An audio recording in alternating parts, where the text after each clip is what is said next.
मामू जी सैयद बैतुल्ला शाह जी आफराने अल सईदा शेरे गुजरात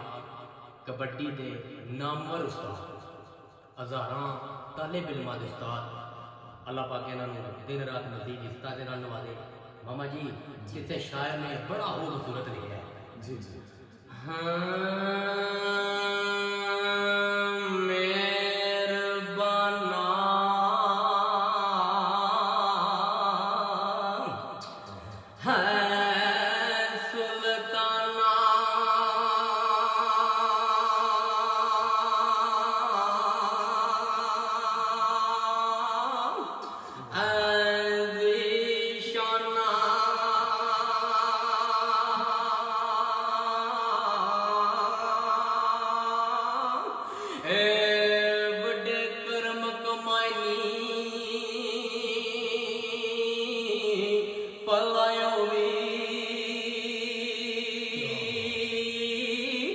एक अखां विच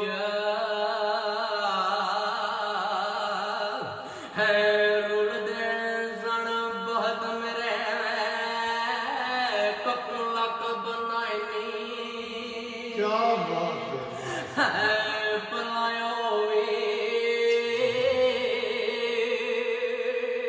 ते कलर शोर